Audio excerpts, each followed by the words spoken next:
Hello, everyone. I'm Bill Raggio. A quick note, this episode was recorded at 12 noon Eastern on Friday, February 2nd. Since recording, the U.S. has launched strikes against Iran's proxy militias in Iraq and Syria. We will not know the scope and impact of the strikes for days, if not longer. The discussion of the nature of the U.S. strikes, whether they will be symbolic or part of a real effort to get Iran to call off its proxies, remains relevant. Senior fellow at Foundation for Defense of Democracies and editor of FDD's Long War Journal. This is Generation Jihad, the podcast that covers all things in what used to be known as the global war on terror, but we now call the Long War.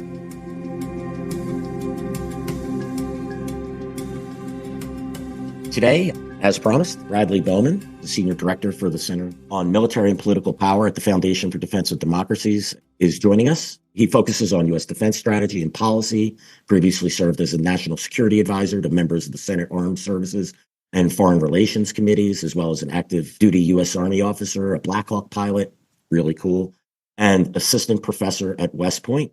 Brad, welcome back to Generation Jihad. I'm really looking forward to today's discussion. Welcome to Generation Jihad, Brad. Bill, thanks for having me back. I really enjoyed our conversation on Monday, and I'm looking forward to this one too. I did as well, Brad. Your insights are greatly valued by me and many others. It's been almost a week since Iranian proxies launched an attack on the U.S. The attack was in Jordan, at a U.S. base in Jordan, of all places, and killed 3 American soldiers.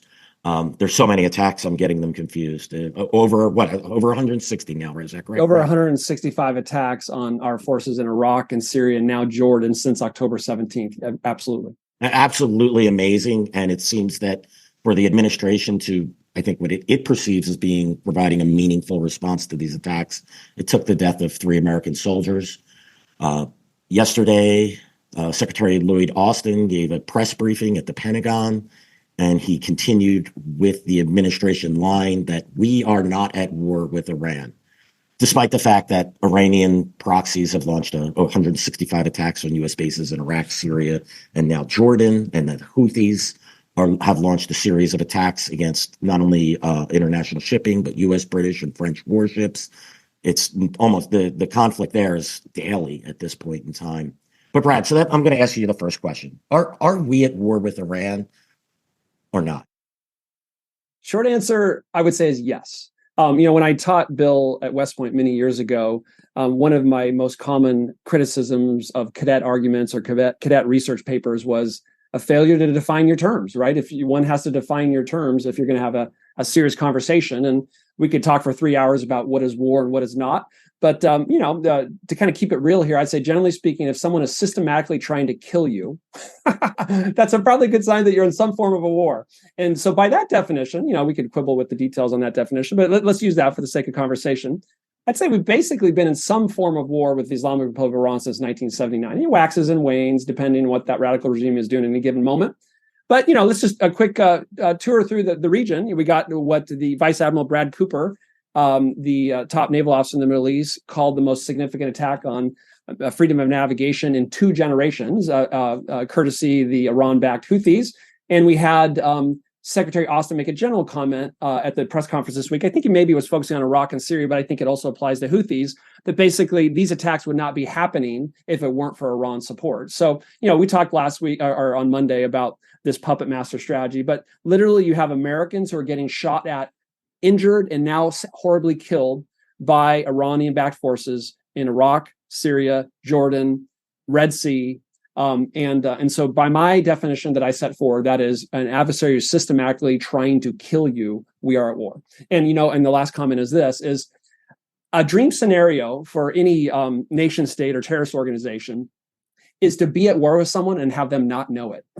So step one to respond effectively in a crisis is to understand the reality of what's going on. And if Americans continue to sleepwalk through history and through current events and not realize that we have a radical regime in Iran that is in its DNA hateful and opposing of American and Israeli principles, values, and interests, and is doing everything they can to kill us, then that is an ideal scenario for us to not realize that. And I'm sure they'd love for us to continue to sleepwalk. And Bill, that's one of the things I admire about you is for your whole career, you're calling spades spades. You're speaking the truth. And as I think I said on Monday, that's the essential precursor for effective policy is being honest about where we're at. And I believe we are currently in some form of war with Iran, whether we realize it or not. Yeah, I mean, do we have armies on the ground going toe to toe, exchanging blows? No, we don't. But what we have is a daily drumbeat of attacks from Iranian supported proxies whose goal is to drive us out of the Middle East and to deal a defeat to Israel. And, sometimes wars are in the shadows, but this war is far out of the shadows at this point in time. Brad, what is the administration's reasoning for denying that we are not at war with Iran? Why would Secretary Austin, Secretary Blinken, President Biden make these claims when the American public, I think, look, everyone I speak to, I'm not talking people in the business, but your average person, who knows what I do for a living, and I get a lot of questions. Sometimes, unfortunately, I like to try to escape my work when I'm not working, and you know how that is, right? You got to get to work a little bit every now and then. Yeah, that's a good way because usually I go by myself, and then nobody could ask me questions. No, but I don't mind answering. I don't mind having these conversations with the average person, and I'm sure you do as well. And all I get from people is confusion as to we're not at war with Iran, but what am I watching? And so, back to my question, what is the administration's motivation for denying what the average person on the street can recognize? That's a serious question once again, Bill. And my best quick answer to that is that it goes to the heart of my two fundamental criticisms for some time now of the Biden administration in terms of its Middle East policy. The Biden administration, and dare I say respectfully, President Biden himself, whom I had the opportunity as a Senate staffer to see up close during some portion of his time on the Foreign Relations Committee, good man, good intentions, trying to do the best he can. John McCain made some comments about, often wrong, but, good intentions. But I think he fundamentally, when you spend decades on the Senate Foreign Relations Committee, I think sometimes, and I was National Security Advisor to Todd Young for a couple of years, supporting his work on the Foreign Relations Committee. When you're working in that capacity, in a leadership role in that committee for so long, I think if you're not careful, there's a tendency to view everything solely through a nation state Westphalian perspective. And I think Biden is confusing. I may have said this on Monday, a radical ideological movement with the nation state when it comes to Islamic Republic of Iran. So I think he fundamentally misreads our adversary in Iran, which sets him up for all kinds of subsequent policy mistakes. And his administration, in its national security strategy, national defense strategy, says China is the number one threat. Therefore, we need to do more in the Indo-Pacific. I agree. And that means we need to do a whole lot less in the Middle East. And so he wants to believe, I think, with perhaps good intentions, that things are better than they are in the Middle East. And the last thing he wants, understandably, is a major war that's going to be resource demanding, that especially during campaign season, that's going to siphon off attention and resources from what we need to do elsewhere in the world. As I think I said last week, the problem is that we're in some form of war with Iran, as I just argued, that is escalating whether we like it or not. The enemy has a vote. And China is moving into the Middle East, and China, Iran, and Russia are cooperating more than ever. So that's not great. I don't love it, but let's just be truthful about it. So, I give the administration high marks for its providing weapons to Israel after October 7th, but very low marks for consistently from the beginning, as our colleagues Rich Goldberg, Mark Dubowitz, and others have highlighted, in speaking the truth about the terror puppet master in Iran, giving them essentially a free ride. And I think they're doing that for some of the reasons I just described.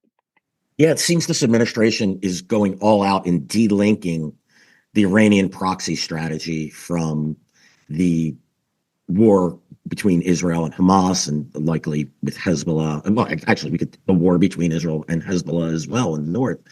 And this is mistaken. The militias themselves, and I'm sure if the Iranians would agree, they're telling us these wars are linked. The Houthis especially are very clear that, and as is what is known as the Islamic resistance in Iraq, which really is the conglomeration of the militias in both Iraq and Syria, the Iranian proxies. They're very, very clear that what they are doing is to support Hamas and is to get the U.S. to leave. And I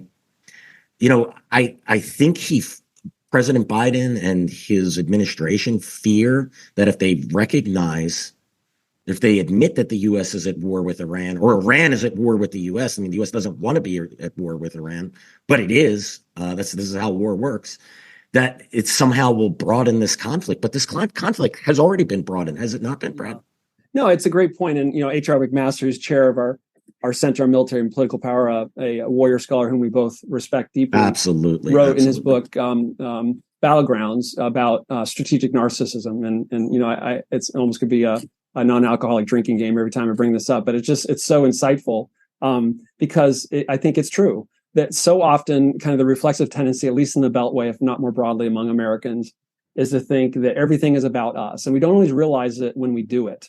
And it actually can sound very cosmopolitan and sensitive and sounds great when you're talking with Europeans. But when you boil down the essence of it, it's very arrogant and self-centered and navel-gazing that everything in the world is happening as a reaction to us. And therefore, every problem can be solved by us changing what we're doing. And usually for the far left, that means an American military withdrawal. There's no problem in the world that can't be solved by American military withdrawal. I'm being a little flippant, but you take the point. But the reality is, as I think Putin reminded us in February 2022 with the largest invasion in Europe since World War II, as the Islamic Republic of Iran continues to remind us, is that, and as Hamas reminded us with the worst slaughter of Jews, single-day slaughter of Jews since the Holocaust, there are authoritarian bullies who will seize territory by force. Naked aggression is not a relic of the black and white newsreels of the first half 20th century. It's still a real thing. Last time I checked, human nature hasn't changed. Bullies will be bullies and do everything they can that they believe they can get away with. See previous comments about deterrence. And there are still terrorists who hate us, despise us, and want to kill us. Boy, that sounds really depressing. But the good news is if we can understand that that's the reality, then we can start to construct better policies and stop all these self-inflicted wounds. Yeah, this is a constant theme, something you and I discuss often, and we've discussed as well in general at the Long Word Journal. That H.R. McMaster's strategic narcissism. It's one of those phrases. Our friend Thomas Jocelyn has one of them. He calls it servile diplomacy. We witnessed that in Afghanistan, and I think we're witnessing that with the administration's response to Hamas. Right? We have American hostages for well over how many 100 and something days. And we're talking about giving Hamas a state again. It doesn't get any more servile than Bill, I start to get a little, I guess the polite word is animated when I think about this because, and I'll keep myself in check here, but, if you listen to some people in the Biden administration, they make it sound like we're doing Israel a favor here. Like, hey, okay, maybe we'll continue to help them a little bit. Maybe we'll do, because, they're good allies, good partners. Yeah, Hamas is not great. But I mean, my Lord, as I've said before, Hamas is ideology, and as you know far better than me, you and Tom know far better. Hamas comes, I say again, from the same sick ideological stream as ISIS and Al Qaeda. This is the same sick, perverse ideology that gave us 9/11, that gave us beheadings from ISIS. Israel is fighting our common adversary at great cost to itself after an unprovoked attack in a war they did not want. Helping them is not charity; it's an investment. My goodness, it's an investment. And as I said on October 7th or 8th, I think the fundamental move in this moment following October 7th, I think what it was to give Israel the time, space, and means it needs to destroy as much of Hamas as possible. And so there's more than one thing happening here, right? Like, so as you know so well, and your listeners know as well, our adversaries don't have just one objective, right? There's multiple objectives. Iran wants American military forces out of the region, as we talked about on Monday, so that they can more effectively control, undermine their neighbors and advance their radical ideology. So that's one goal. They're always happy to kill as many Americans and Israelis as possible. And they want to increase the pressure, as we talked about, on the United States and raise the cost for the ongoing military operations in Gaza. So we apply pressure, which we're seeing real time in the news day to day, where Washington's putting pressure on Israel to stop. That is fundamentally, I understand every civilian casualty. I mean, this isn't like some flippant thing I say to make sure I don't get criticized on the left. Every person's created in the image of God. Every civilian person that dies, every family is heart-wrenching. But who do you blame?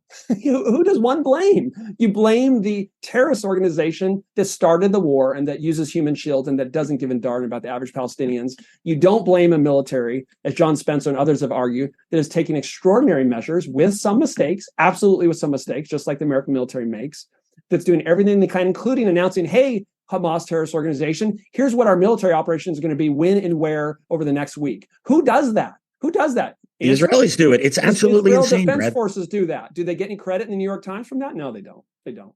They don't. And Brad, feel free to be animated. We like animation I'm here. sorry. Too much caffeine, Bill. Sorry, I've had 2 cups already. I was up late. Sorry. Actually, look, we care about these topics. It's frustrating. It's absolute.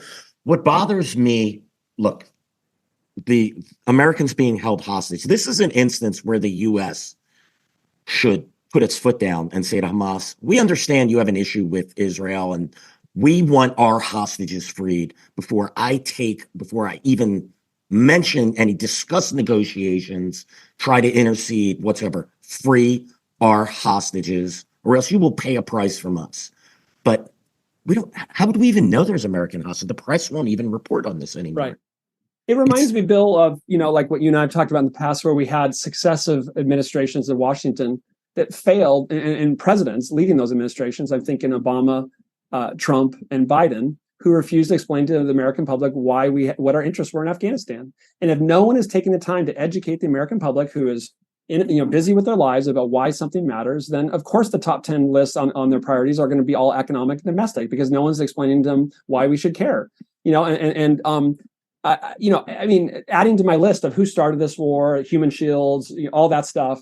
You're right. I meant to mention the thing, and you did it. It's like there are still Americans and Israelis being held hostage. So, why, instead of putting pressure on Israel, why don't we put pressure on Hamas to release all the hostage yesterday and surrender? How about that? I mean, that sounds downright. When at West Point, as plebes, we had to memorize quotes.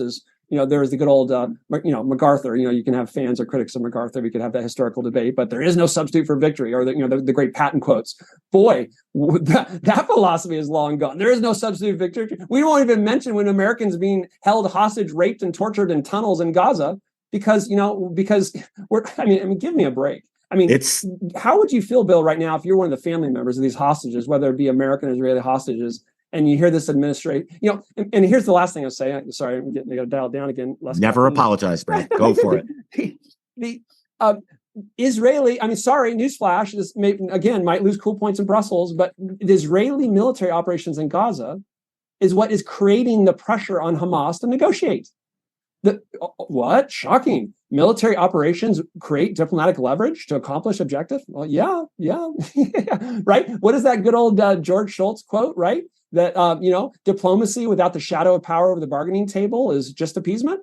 So if we want to empower the Israelis and ourselves at the negotiating table, you got to use military force. And last time I checked, the only ones using military force in Gaza right now is the Israel Defense Force. Absolutely. You bring up, Patton. I go back. I'm a Sherman guy. Oh, wow. Let's see. Seriously. All right. You went there. Okay. Yeah. No, listen, you win the war. You fight the wars to win. You do what you must to win them. Now, but, look, Brad, you served in the military, right? I served as well. Americans, if I was serving right now, I would be so furious. This is the kind of thing we enlisted for. I enlisted, you took your commission for, right? To go get them and to watch Americans being held hostage. There just must be so much frustration within the rank and file of the U.S. military and the inaction on this. Not to, it's easy for me to say 30 years out of the military, but this is the kind of thing I enlisted for, to risk my life for, to get, to save American citizens. It's just, we've become a different country. It's very, very uncomfortable. Maybe I'm shifting the conversation a little too far, but no, I think you're putting your finger on a fundamental thing, Bill, and I'm always happy to talk about it. It's, if someone listens flippantly or certainly cynically, but just flippantly, or just kind of has one ear on our conversation, they could maybe dismiss what I'm saying as, okay, here's a guy sitting in the safety of the United States talking tough, and boy, this guy, he really wants war, but I mean, if you study history, if you look at the motive of our adversaries, it's really this simple, that we're going to get more of what we don't want with what this Biden administration is doing. It's just, it's that simple. And you don't believe me? See previous comment about 165 attacks since October 17th. And, for some in Washington, sitting in safety and comfort, as I am now, it's easy to talk about this and to think that, this is a game of Stratego or checkers. But, these are real lives. I in an interview yesterday, I made the comment, I was on DW talking to a German audience, and they were, oh, here goes America about to escalate again. And my point was, it's so interesting. I said this on BBC too. It's so interesting how Europeans often are really concerned about escalation only when America start to respond. And and the metaphor I use, if you're a homeowner and you're getting your home attacked 165 times, and every third attack you're saying, please stop, please stop, please stop. When you finally respond to those 165 attacks, that's not escalation. That's common sense self-defense. And too late at that. What's that? And too late at that. Oh, right. And one of the best questions a reporter asked at the press conference this week with Secretary Austin, I actually tweeted this, best question of the day award is, why did we wait till Americans die to do what's necessary? And for me, that's like, okay, that's kind of intellectual policy wonkish. But imagine if you're the family members of those three heroes killed and you hear that, right? That's an empty seat at the kitchen table for the rest of their lives. So there's a policy thing there. There's an interesting thing. There's principles here. And there's also life and death here. And so we should never, never, never send people into harm's way or keep them in harm's way flippantly. And every life lost is a genuine tragedy among those who've raised their right hand and said, send me, like you did, Bill.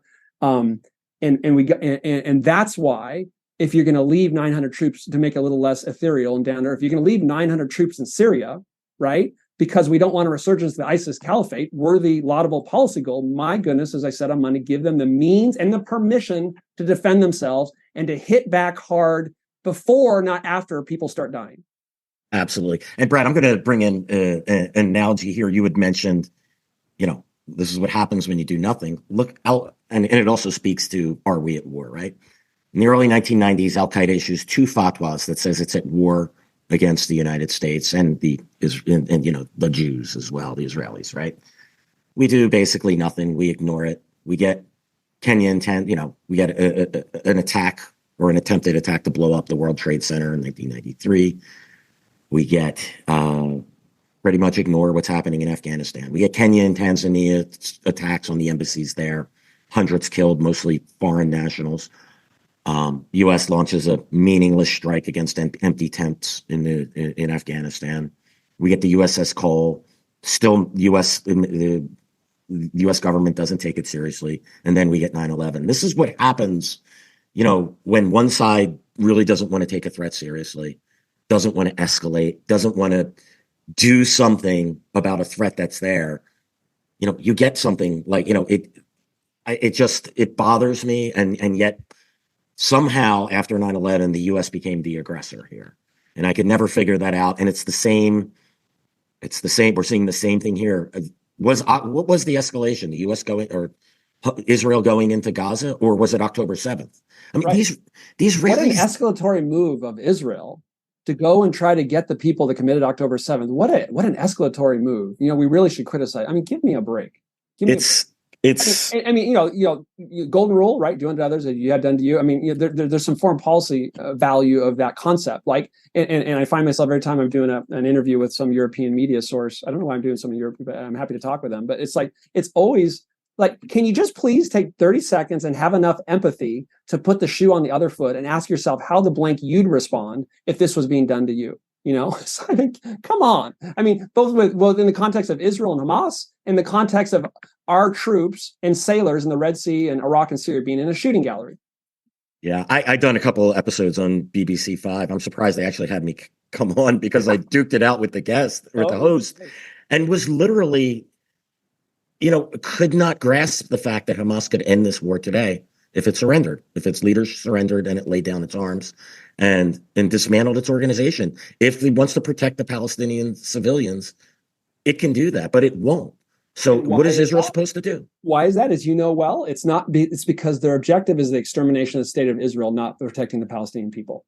And that is the fundamental reason, at risk of oversimplification, that you do not have a Palestinian state today. Because as Hamas and Palestinian Islamic Jihad, as you and Joe Trusman know so well, their fundamental goal is extermination of the state of Israel. And they put that above all else, including the well-being of the Palestinian people. And the goal of exterminating Israel is the primary reason why Palestinians have been suffering so much for decades and will continue to suffer until there's a broad, deep, wide realization among Palestinians that Israel is in the Middle East and will remain in the Middle East, whether you like it or not. Absolutely. And you don't have to take Brad's word for it. It's in Hamas's charter. Dangerous. Definitely don't do that. No, I mean, what Hamas says about Israel, it's in its charter that it wants the destruction of Israel. Exactly. That's It just is. So, Brad, is there a reason? Can you justify why the U.S. may not have launched an immediate and meaningful strike against Iran, a response to the killing of American soldiers, the 3 American soldiers last weekend? Yeah, if you had asked me, Bill, on Monday, like, my best guess on timing, I think I probably would have said we would have seen something by now. So, as we sit here on Friday recording, so that's a tad surprising. I mean, they did say to make the comments early on at a time and place of our choosing. You typically, as someone who used to write talking points for politicians, you typically would say that if you're trying to give yourself space to take your time. And so that told me that, okay, maybe it's not going to be tonight. And some of the sources I was talking to was, okay, it's not going to be that the next night or within 24 hours. So I picked up pretty early for a variety of reasons that it might take a while. And then we've also seen the comments that, that this might be I think a sustained campaign over multiple days. Why is that? I see at least 2 reasons, Bill. One that is highly troubling to me, and one that is highly laudable. Right. And so once again, here we go with complexity. It doesn't work well in a bumper sticker in the Beltway. But okay, so here's the one that is troubling.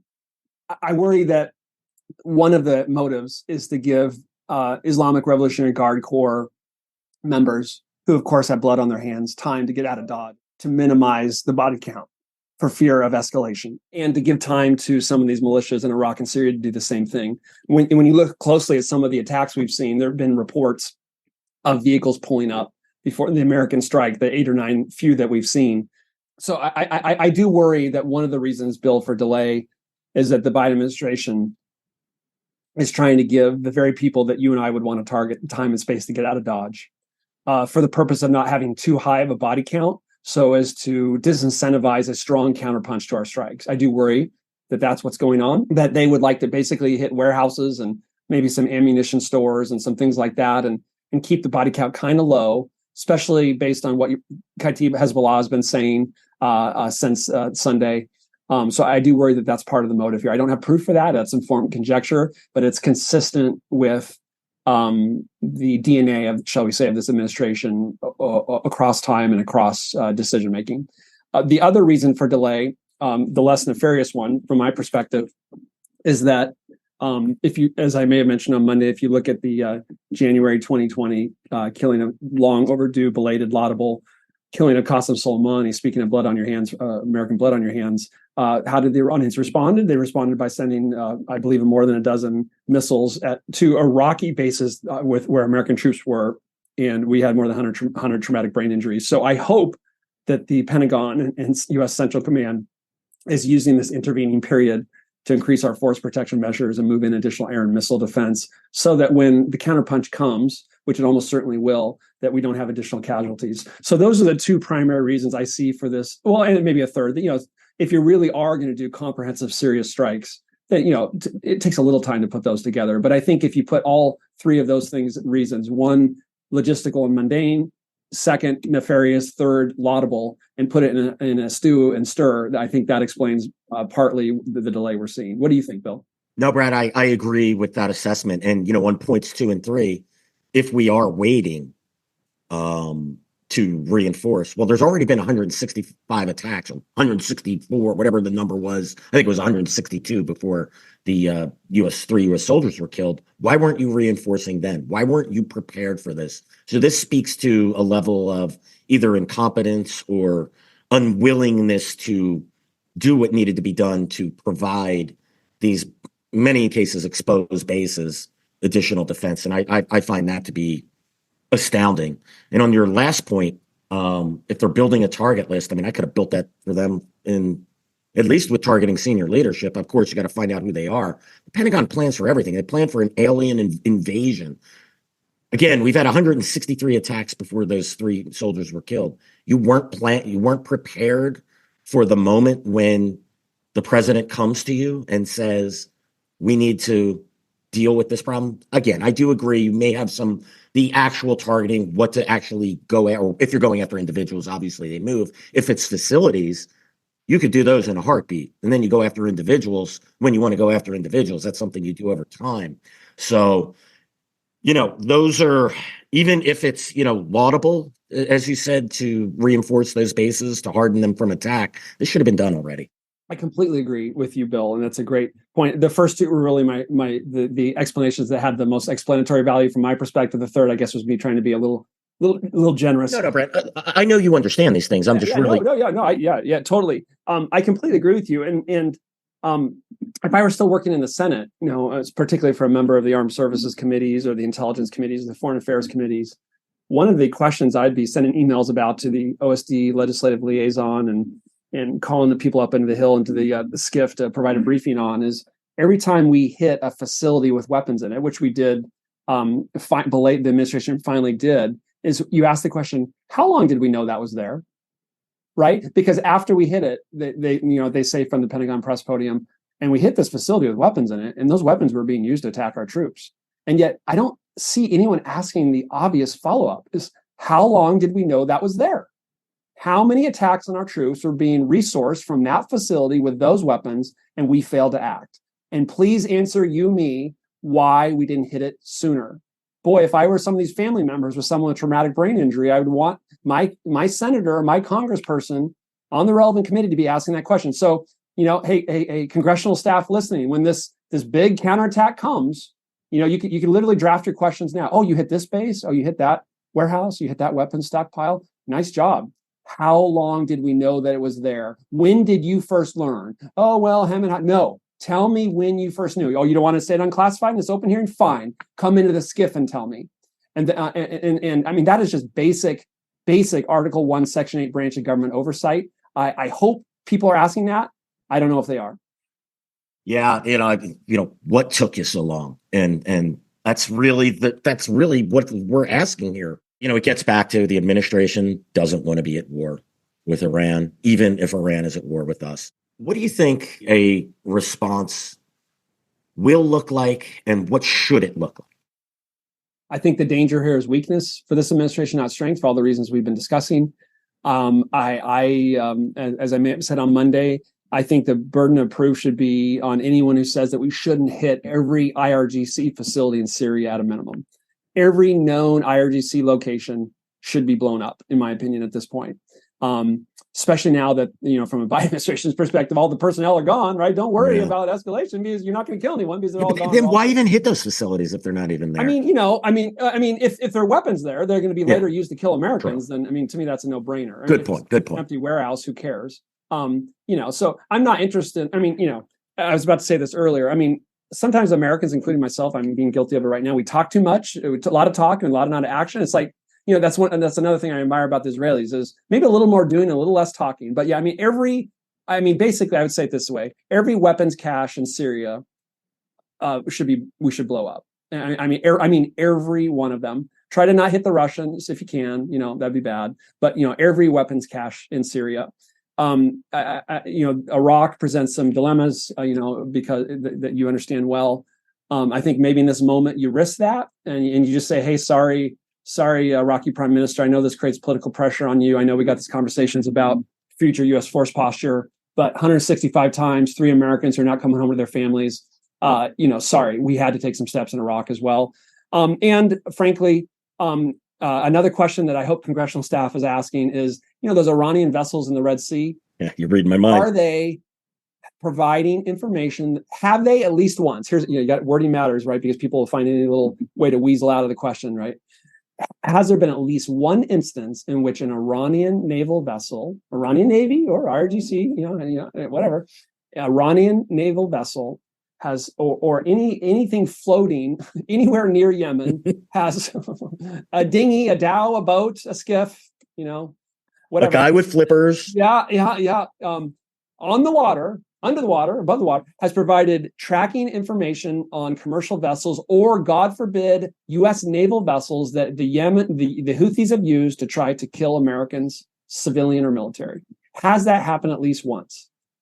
If the answer is yes, then that dhow, boat, ship, vessel, dinghy, raft should be on the bottom of the sea. Period. Why? You don't need an AUMF, authorization for use of military force. You don't need a declaration of war.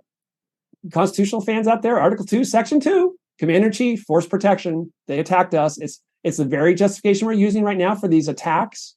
We're blowing things up in Yemen. Under what authority? It's basically Article 2, Section 2, force protection. under that very same authority, completely constitutional. Sorry, Chris Murphy, you can't criticize it. We should be able to sink those things because they are threatening our forces. I would put if I were the president, I would put the burden of proof on anyone telling me I should not do that. And by the way, history tells us, and I mentioned on Monday, when the U.S. Navy shows up, the Iranians back down. Maybe this time they're feeling saucy because what's going on in Gaza. They want to pick a little fight. Okay, well let's make that the worst day that they've remembered. So I think if Rear Admiral Mark Montgomery were on, he might tell us that what I'm suggesting is eminently doable, and that there are a lot of naval officers that would relish the opportunity. So, what do you think it will look like? Yeah. Now come back to reality. I love it. Yeah, the normative versus the reality. Should versus reality. I think we're going to see a lot of warehouses getting blown up that may or may not be empty. Few people in it. Lots in Syria is my best guess. Maybe some in Iraq. Maybe some cyber attacks in Iran. Maybe that we don't claim credit for. What's the motive? Maybe a better way to answer is what's the Biden's motive right now? It is to immunize himself and his administration in this campaign season against accusations that he is weak. Some Republicans are going to say that no matter what. Of course they will. But to basically not give them an easy opening for saying he's weak. So it needs to appear strong. So he wants to appear strong, appear like he's doing something, but not do so much consistent with the provocation premise that is the bane of this administration. Worrying about provoking our adversaries, by the way, who are already doing bad things, are already provoked, without incurring so much damage against our adversaries that in his mind, that brings additional attacks. He wants to give himself political cover and home, reduce or stop the attacks on our forces without inviting stronger escalation. I think in their minds, that means lots in Syria, a little bit in Iraq, some cyber attacks maybe in Iran that we do or don't claim credit for, maybe one or two other things. That's my best guess. Bill, I could be wildly wrong, but as I sit here right now, that's what I think. What do you think? No, I agree. Might add, you might get a mid-level militia commander or two whacked. Yeah. Look, as we talked about, servo diplomacy, and here's another word. A friend of mine, whose name I can't mention, unfortunately, because I want to give him full credit. What you just described, he describes as performative operations. Yeah. I thought that was absolutely the perfect adjunct to servile diplomacy. Yeah. Doing something that looks good, looks like you're doing something, but doesn't really get to the heart of the problem. Right. And Bill, if your listeners buy what you and I were saying last time we talked, that some of these adversaries are so sincere in their ideological hatred for us that if they don't have missiles, they're going to throw rocks and sticks at us. Then if you believe that, and I believe that's 100% accurate, that a certain subset of our adversaries, of course, have that ideological view, then someone who's being serious, talking respectfully to the president and his administration right now, should focus on these attacks and depriving them of the means of murder.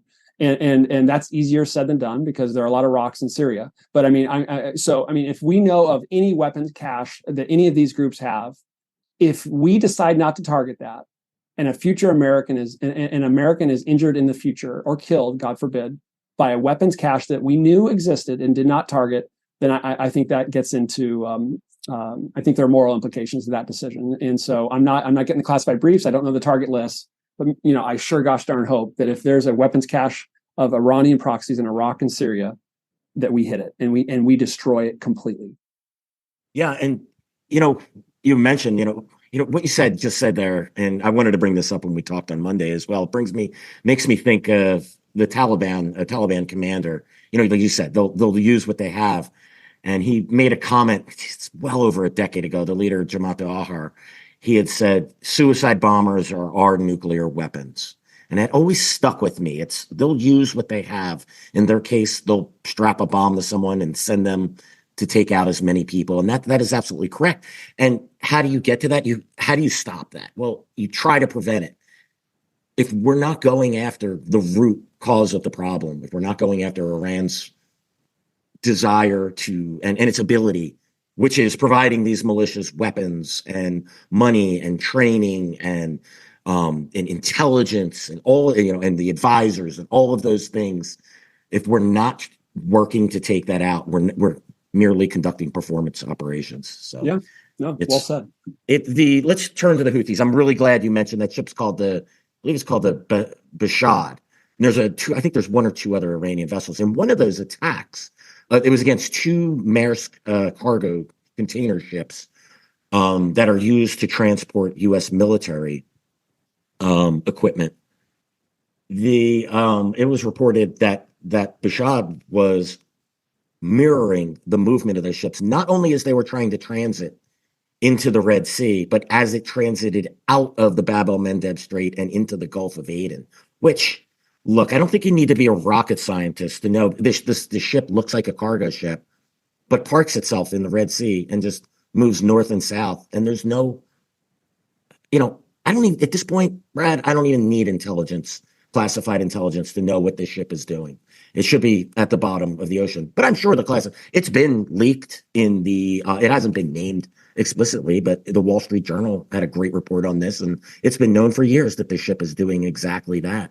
It was doing something similar in a previous conflict when the Houthis were targeting. But to the Houthis,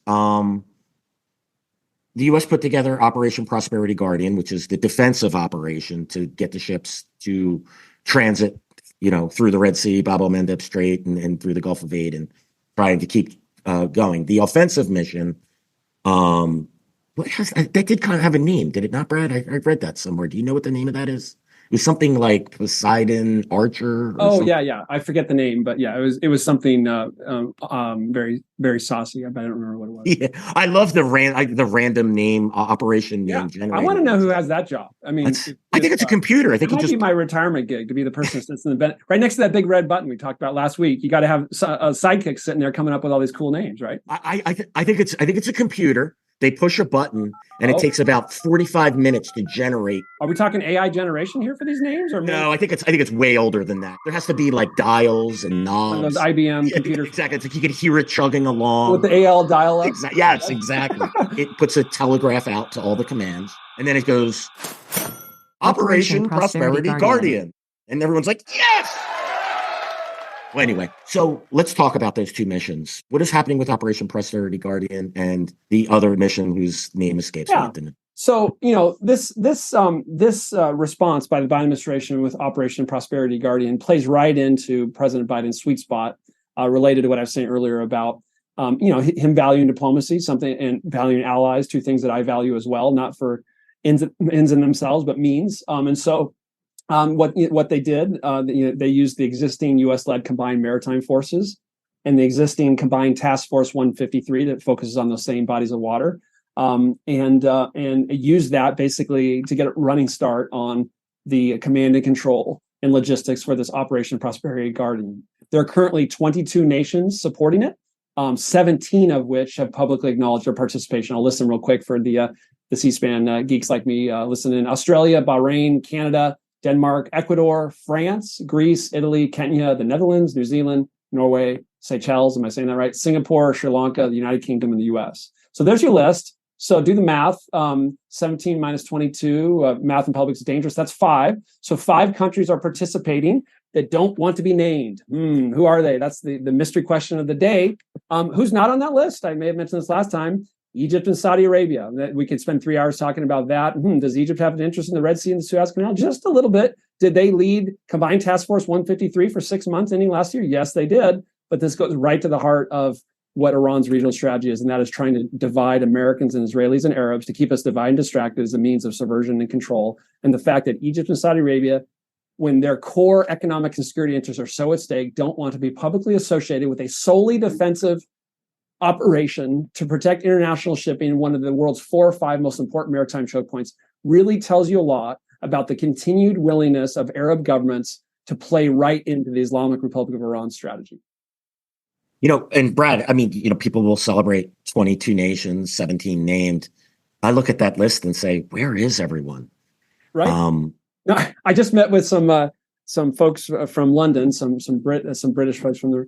I don't think I'm divulging anything because I'm saying what I said to them, but I say, hey, thank you for having, I think I used the word spine. Thank you for having the spine to be the only country helping us schwack this Iranian-backed Houthis in Yemen who are conducting this extraordinary attack on maritime shipping, right? So, the British aren't perfect, but God bless the British in this moment, being willing to put their money where their mouth is, at least a little bit, to stand with us in our moment of need and going after the Houthis. Not enough, we can criticize the attacks, but my gosh, they're doing a lot better than a lot of other European powers invite. Does Europe, I talked about Egypt and Saudi Arabia's interest in Red Sea shipping. Does Europe have an interest in Red Sea shipping? Oh my goodness, yes, they do. Everything that's moving through the Suez Canal, most of that's going to Europe. A lot of that is going to Europe.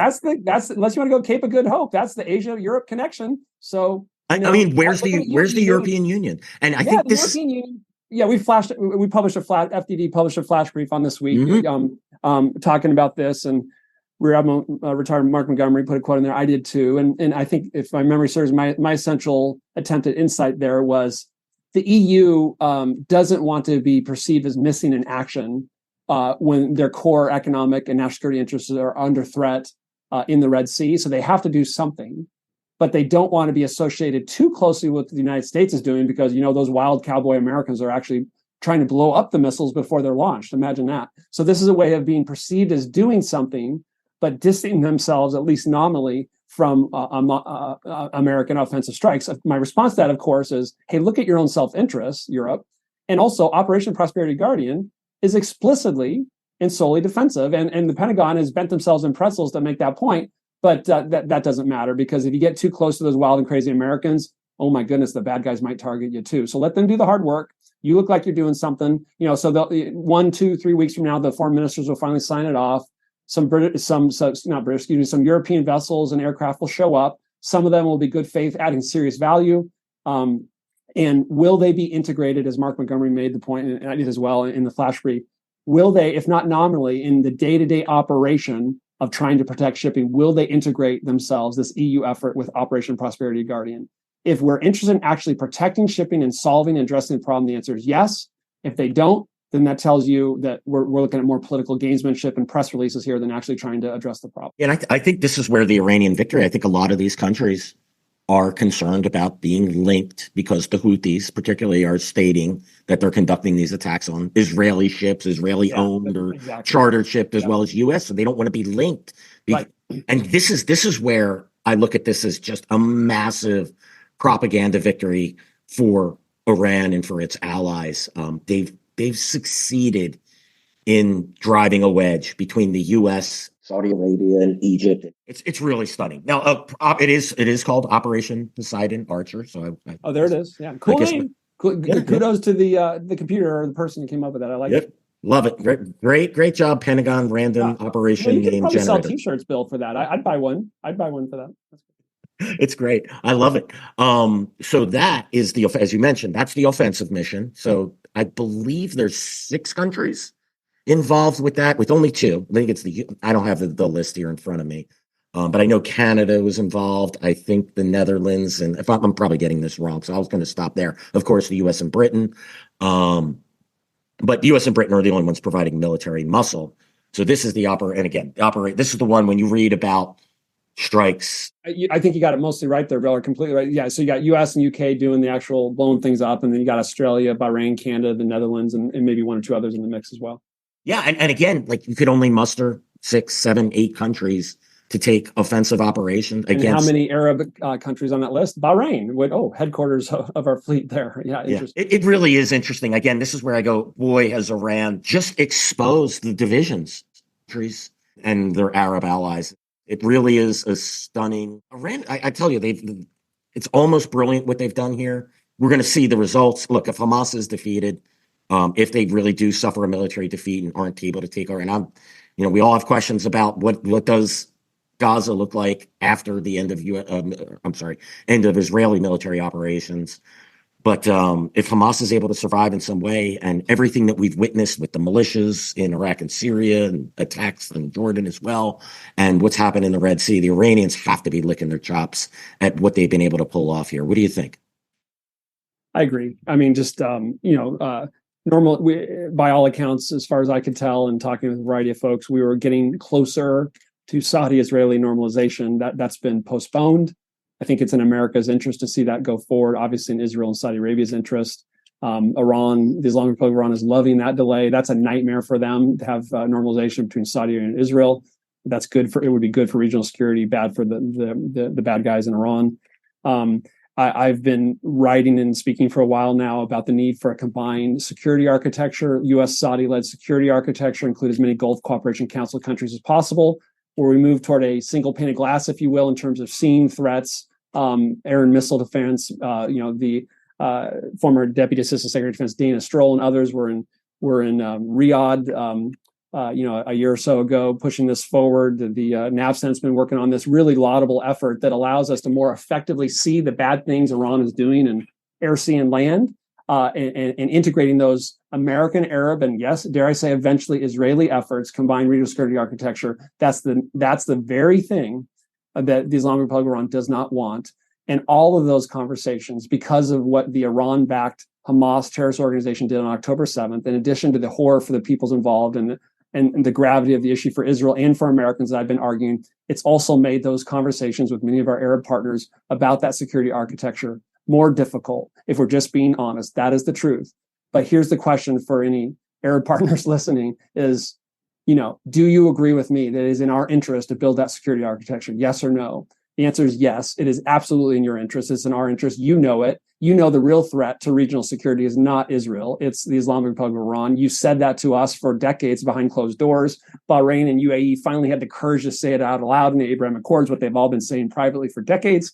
Now let's put our money where our mouth is. Yeah, we got some disagreements and challenges related to Gaza, but let's move forward not only on normalization, but let's move forward on this regional security architecture. You can issue those press releases that you need to issue, but let's get busy behind the scenes building this, because that'll make you, Saudi Arabia, United Arab Emirates, safer. And let's bring the Israelis in, because that's going to truly bring us closer to the regional security we want and make Iran, make it more difficult for them to hide their aggression and get away with it. Yeah, and that's, Brad, excellent points. And that's another one of the major successes of what has transpired since October 7th. The Iranians effectively sabotaged the Abraham Accords, at least for the short, and I would probably argue for the short and midterms. But we'll see. But that, even delaying that is quite the win. They got that was a big threat to the Iranians. Let's one quick observation on Poseidon Archer as well. There's been either 2 or 3 attacks where both the U.S. and British participated in, but there's also been a string of attacks just claimed by CENTCOM that appear to be outside of the scope of, not necessarily outside of the scope of Poseidon Archer, but near daily, the U.S. is like hitting a missile on the launch pad or shooting down a drone.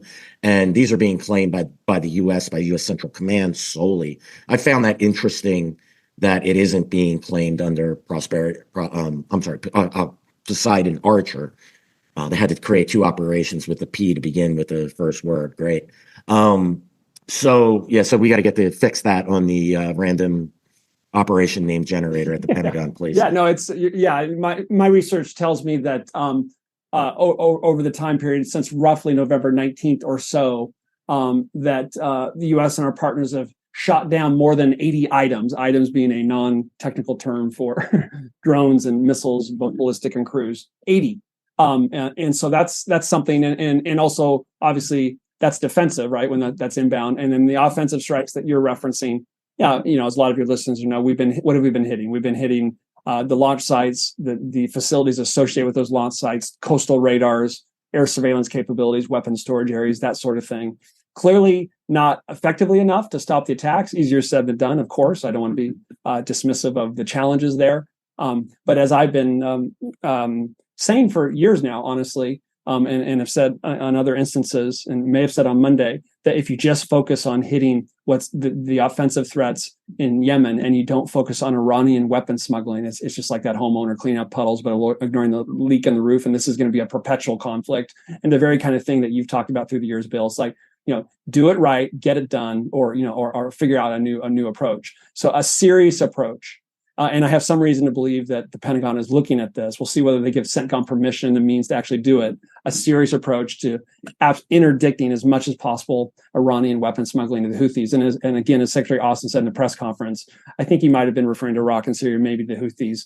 These would be difficult. A lot of these attacks would be difficult if it were not for the support of Iran. So if the Secretary of Defense is saying that, newsflash, big idea, brilliant. How about we try to do a better job of interdicting the flow of those weapons? That means capacity, that means capability, and the big thing that we often lack, it means political will. Yeah, and I would add to that, why don't you make the price to Iran so high that it doesn't want to? You don't have to interdict. But there's that as well. Bill, come back to reality now. Here we go. You did it to me. Now I'm doing it back to you. Yeah, no, good point.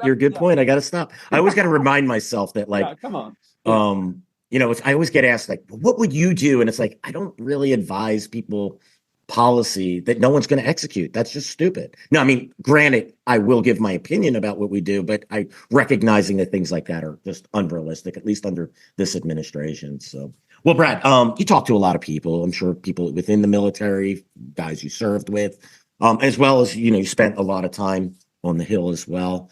What is your general sense of the mood about the administration's actions or lack thereof to respond to these attacks, to meaningfully deal with these threats? Yeah, not attributing my comments to anyone in particular, but just based on talking with a variety of folks, my feeling and my feeling alone is that it's safe to assume for folks listening that there's, not everyone, I don't want to paint with too broad a brush, but there's a frustration that that our folks are being attacked and they're being injured and now they're being killed, and that that this administration is not giving the permission required to do what's necessary to change the cost-benefit analysis of our adversaries, which anyone knows is simply going to invite more of the same. So that's the general vibe I'm picking up, and I'm not trying to say every person in every position feels that way, but that's the vibe I'm getting in this moment, Bill, to answer your question directly. Yeah, Brad, that frustration, that's the perfect word to describe what I'm hearing from individuals within the military, within the defense establishment in general. I don't talk to a lot of people on the Hill, but also within intelligence services as well.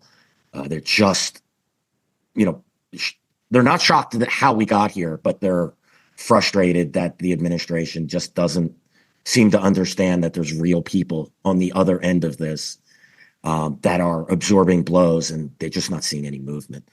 Last question, Brad. The United Nations Security Council's Analytical Support and Sanctions and Monitoring Team issued a report on Al-Qaeda and the Islamic State.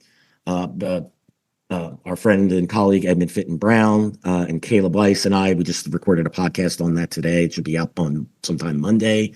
But there was one point in there that I just wanted to quickly discuss this with you because, both of us followed the withdrawal, U.S. withdrawal from Afghanistan. And, this is, I hate, I know you hate this as well. I hate saying I told you so. I hate saying we predicted this, but we did. And what the UN report focused on, this portion focused on Afghanistan, I wanted to mention. Al-Qaeda is now running training camps in 10 of Afghanistan's 34 provinces. So prior to this report, it was running training camps in 6 provinces. So they identified 4 more provinces and 8 more camps. They did say some of them may be transitory. Al-Qaeda is running madrasas, which are religious schools to educate youth in 5 provinces. It is running it's created a base to, quote, stockpile weaponry, end quote.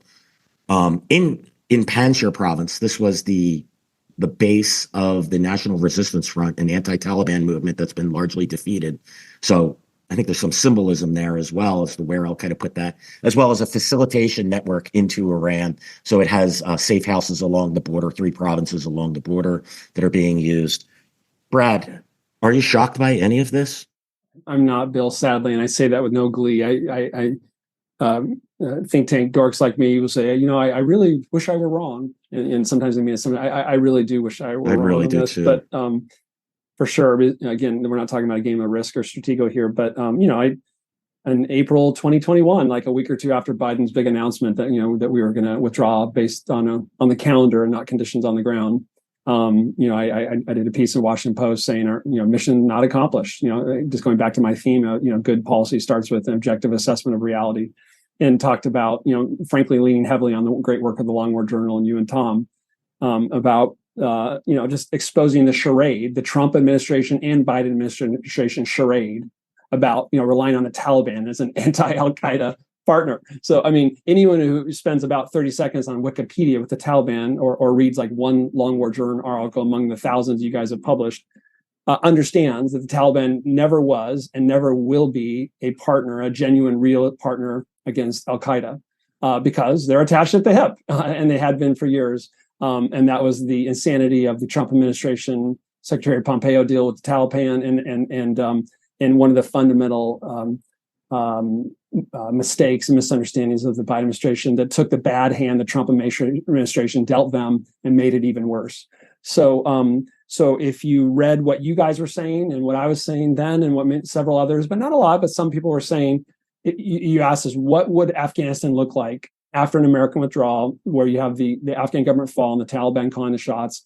What would you predict the posture of Al-Qaeda would be? And it would be some version of what you just described. And what really kind of annoys me, Bill, and I won't go too much down this, but here's the press releases you should expect. As someone who used to help with press releases in the U.S. Senate, here's the press releases you should expect in the Senate. You should have a lot of offices decrying, the horrible humanitarian conditions in Afghanistan and the plight of women in Afghanistan, which I completely am concerned about too. But my response to that is, what the blank did you expect when the Afghan government fell and the Taliban took over? You expect Al-Qaeda to have a safe haven with which to train and to conduct attacks on us and our partners. And you would expect a rolling back or an end of all the gains made on human rights and women's rights in these issues. And the very same people who are most upset now about the plight, the horrible, sad, tragic plight of women in Afghanistan, in most cases are the very same ones who are most calling for a withdrawal.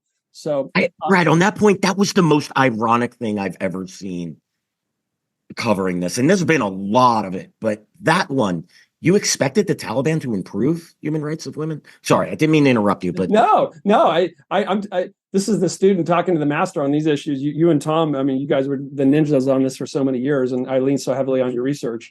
But if you're going to say like two things about the Taliban, if after you spend those 60 seconds on Wikipedia, I think you say they're not going to be an anti-Al-Qaeda force. That's the first thing you say. The second you're going to say is it's not going to be good for women's rights. That's maybe the two things you say. And they'd like to kill as many of us and our partners as possible. Maybe that's a third. You could give me three. Yeah, and they're not moderate. I mean, yeah. Which goes to the women's rights thing, right? I know. It's just, at a time when we have our hands full with China, we have our hands full with Russia, we have our hands full with Iran, we have our hands full with North Korea. Oh my gosh, here's this Brad and Bill guy talking about Afghanistan. I thought that was in the rearview mirror. Give me a break. We can't even handle China, much less these other 4 or 5 things, right? Listeners might be forgiven for feeling that way. I kind of feel that way. But again, we don't do ourselves, our security, any favors by sticking our head in the sand and acting like threats don't exist. And so kudos to you for speaking the truth, because that's the way you avoid another 9/11, by speaking the truth and speaking in advance and before Americans are killed. Kind of a theme here in our conversation. Brad, I just wish they would listen to us. And sometimes they do. Not always. Sometimes they do. Look, I'm not infallible for certain, but on these issues, these were just, I don't really think you needed a PhD to understand what was going to happen here. This was obvious. And, as you mentioned, both the Trump and the Biden administration, they just, I have no other way to say it anymore. And I'm done mincing words. They lied to us to justify a withdrawal from Afghanistan. They told us Al-Qaeda was no longer connected to the Taliban. The relationship had been broken. They told us that the Taliban would moderate. They told us that Al-Qaeda doesn't even have, has an insignificant presence in Afghanistan. And here we are 3 years later, 2.5 years later, whatever the number is. My head's still spinning from that. And Al-Qaeda is in a better position today in Afghanistan than it was pre 9/11 because they have a state that is run by the Taliban to back them. Yeah, Bill, and as we learned, and as you guys covered in Long War Journal, and I did a little bit as well, when a terrorist organization controls territory, that gives them accesses to resources. And those resources allow them to get weapons and do training and do all kinds of things that make them more formidable. And so it's one thing if you're hiding in caves, you're worried about getting bombed, your head's down, you're more worried about survival than attacking the World Trade Towers. But when you no longer are having to hide in the caves, and you control territory, and you have the tools of government at your disposal, and the revenue associated with that, that makes it particularly concerning. And that's exactly what we have predicted in Afghanistan, an Al-Qaeda, Taliban, terrorist syndicate with a safe haven. By the way, watching right now how the U.S. responds to what's happened in Iraq and Syria, and will make, I predict, their calculations on whether to come after us based on their perception of whether we're in retreat and decline, or whether we still have spine and the determination to defend ourselves and our core interests. Beijing's watching, Moscow's watching, Tehran's watching, Pyongyang's watching, and gosh darn it, so is Al-Qaeda in Afghanistan. And what they conclude matters, and we better think about what they're going to, how they're going to conclude based on what we do or don't do in the coming days in the Middle East. Yeah, Osama bin Laden said after 9/11, we're going to find out if America is the strong horse or the weak horse, and he predicted that we're the weak horse. He had said it then. If he was alive today, I could only imagine what he would be thinking, observing our inaction or performance operations in the Middle East at this moment as we're under attack, as we're weakening on our support for Ukraine. This is a moment. And I don't predict good things coming out of this.